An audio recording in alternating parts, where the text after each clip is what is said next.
ଯେତେବେଳେ ଦେଶ ଦେଶ ମଧ୍ୟରେ ବିବାଦ ସୃଷ୍ଟି ହୁଏ ତାକୁ ସମାଧାନ କରେ କି ତାକୁ କେବଳ ଜଣେ ହିଁ ସମାଧାନ କରେ, ସିଏ ହଉଛି ICJ, international court of justice.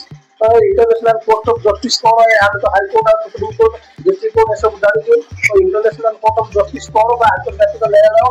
ତ ସେ ପ୍ରଥମେ ଆନ୍ତର୍ଜାତିକ ନ୍ୟାୟାଳୟ ବିଷୟରେ ଜାଣିବା ପୂର୍ବରୁ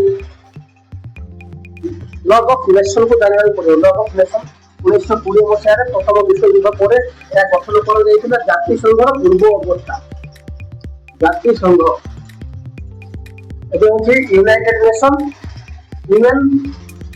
ୟୁନାଇଟେଡ ନେସନ। ଜାତିସଂଘ ହଉଛି ମିଳିତ ଜାତିସଂଘ। ଆଗରୁ 1920 ମସିହାରେ ଗଠନ କରାଯାଇଥିଲା ଲଗ ଅଫ ନେସନ, ଏବେ ହଉଛି ୟୁନାଇଟେଡ ଅଫ ନେସନ। ତ ଏ ଲଗ ଅଫ ନେସନ କାହିଁକି ଗଠନ କରାଯାଇଥିଲା ନା ପ୍ରଥମ ବିଶ୍ୱଯୁଦ୍ଧରେ ଭୟଙ୍କର କ୍ଷୟକ୍ଷତି ହୋଇଥିଲା ଏବଂ ସମ୍ପୂର୍ଣ୍ଣ ବିଶ୍ୱରେ ଶାନ୍ତି ରକ୍ଷା କରିବା ପାଇଁ ଗଠନ କରାଯାଇଥିଲା। ଏହା ବିଫଳ ହବାର ମୁଖ୍ୟ କାରଣ ହଉଛି ୟୁଏସଏ, ଆମେରିକା ଏଥିରେ ସଦସ୍ୟ ବିଲକୁଲ ହେଲା ନାହିଁ।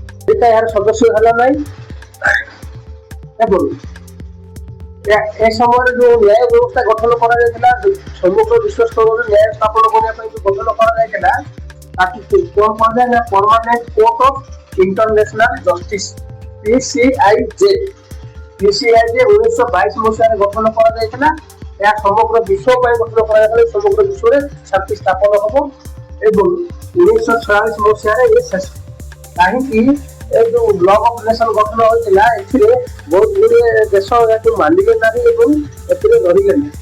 ତ ଏ PCIJ ମଧ୍ୟ ସମ୍ପୂର୍ଣ୍ଣ ଭାବରେ ସ୍ଥାୟୀ ହୋଇପାରିଲା ନାହିଁ। ତ 1946 ମସିହାରେ ଦ୍ୱିତୀୟ ବିଶ୍ୱଯୁଦ୍ଧ ସମୟ ଟାଇମରେ ଦ୍ୱିତୀୟ ବିଶ୍ୱଯୁଦ୍ଧ ସମୟ ପରେ ଏହାକୁ ଶେଷ କରିଦିଆ ହେଇଥିଲା ଏବଂ ଯେମିତି ଲଗ ଅଫ ନେସନକୁ ପ୍ରିଭେଣ୍ଟ କରିଦିଆ ହେଇଛି, ସେମିତି PCIJ permanent court of international ଜଷ୍ଟିସକୁ ଇଣ୍ଟରନ୍ୟାସନାଲ କୋର୍ଟ ଅଫ ଜଷ୍ଟିସରେ ପରିବର୍ତ୍ତିତ କରିଦିଆଯାଇଛି।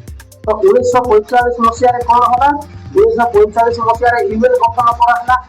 ଲଗ ଅଫ ନେସନକୁ ଭାଗିକି ୟୁଏନ ଏବଂ ଆଇସିଜେ କରିଦିଆ ହେଲା। କାହାକୁ? PCIJକୁ ଆଇସିଜେ କରିଦିଆ ହେଲା। କେବେ? 1945 ମସିହାରେ ଏହାକୁ ଗଠନ କରାଯାଇଛି, ଇଣ୍ଟରନ୍ୟାସନାଲ କୋର୍ଟ ଅଫ ଜଷ୍ଟିସ, ଯାହା ସମଗ୍ର ବିଶ୍ୱ ପାଇଁ ନ୍ୟାୟ ପ୍ରଦାନ କରେ। ନ୍ୟାୟ କିନ୍ତୁ ଏମିତି ବି କିଛି ଅଛି, ବହୁତ ଗୁଡ଼ିଏ ଦେଶ ଯେମିତି ଆମେରିକା ହେଲା, ରୁଷିଆ ହେଲା, ଏହାକୁ ମାନୁନାହାନ୍ତି। କାହିଁକି? ଏ ଇଣ୍ଟରନ୍ୟାସନାଲ କୋର୍ଟ ଅଫ ଜଷ୍ଟିସ ଇଏ କେବଳ ଗୋଟେ ଅର୍ଡର ଦେଇପାରିବ କିନ୍ତୁ ତାହାକୁ ପୋଲିସ କରିପାରିବାର କ୍ଷମତା ନାହିଁ। ଆଇସିଜେ ମନେକର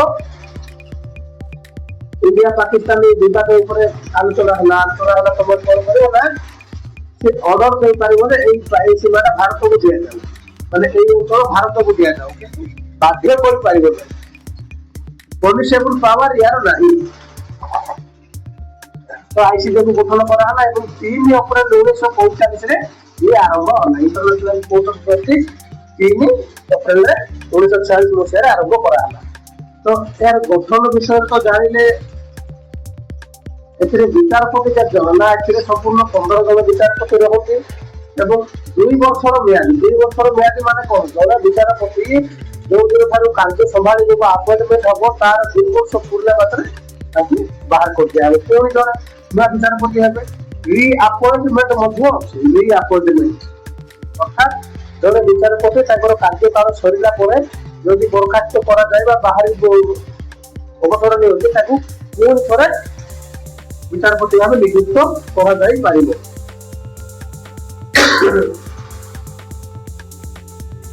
ଏଇ ଯୋଉ ବିଚାରପତି 15 ଜଣ ବିଚାରପତି ରହିଲେ, ଏମାନଙ୍କୁ ସିଲେକ୍ସନ କେମିତି କରାହୁଏ?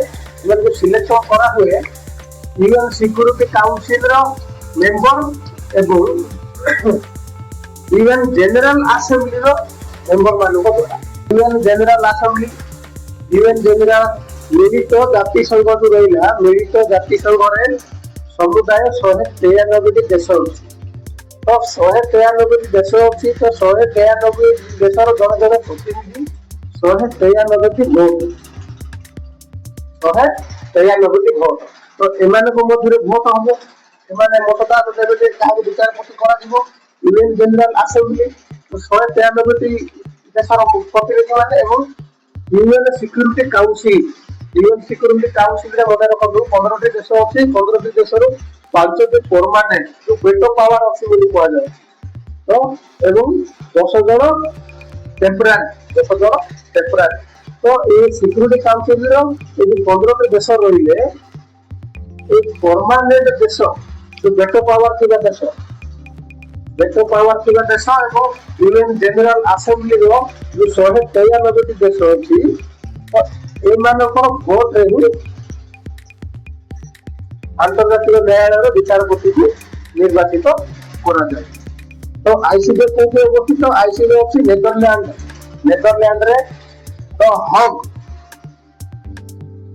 ହକ୍ ନାମକ ଗୋଟେ ବହୁତ ବଡ଼ ଭବନ ଅଛି ସେ ଭବନରେ ଇଣ୍ଟରନ୍ୟାସନାଲ କୋର୍ଟ ଅଫ ଜଷ୍ଟିସ ଅଛି ତାକୁ ପିସ୍ ପ୍ଲେସ୍ ବୋଲି କୁହାଯାଏ ଦୁନିଆର ମାନେ वर्ल्ड रो पीस प्लेस बोली जाको कुआ जाय सेटा होय द हग माने सेठी भवनर ना द हग एटा अछि नेदरलैंड रे এবং সেটি इंटरनेशनल कोर्ट ऑफ जस्टिस अछि इंटरनेशनल कोर्ट ऑफ जस्टिस रो केवल दुईटी काम दुईटी कार्यक्रम ना देश विरोध रे देश भितर मामला सीमा विवाद हैना समुद्र विवाद हैना এবং चुक्ति भंग जो संधि बा एग्रीमेंट करा जाय से भंग ऊपर এবং परामर्श दे काको यूनाइटेड नेशन में मिलित जाति संघ शहे तेरह गोटे देश जो रहा 193 से देश जेकोसी विषय आईसीजे परामर्श दे पारिबा परामर्श देवाई बाध्य भारत केस रे जदि पढ़िबा कुलभूषण जाधव केस 2019 मसीह इंटरनेशनल कोर्ट ऑफ जस्टिस पाखक जाइछला इंडिया पाकिस्तान रो देश माने को है भारत और पाकिस्तान देश रो पाकिस्तान देश भीतर जो इंटरनेशनल कोर्ट ऑफ जस्टिस को करे ना भारत रो सपोर्ट रे भारत पक्ष रे राय दे भारत आईसीजे सदस्य भारत आईसीजे सदस्य कहीं भारत हूँ जाति संघ सदस्य यूएन रो मेंबर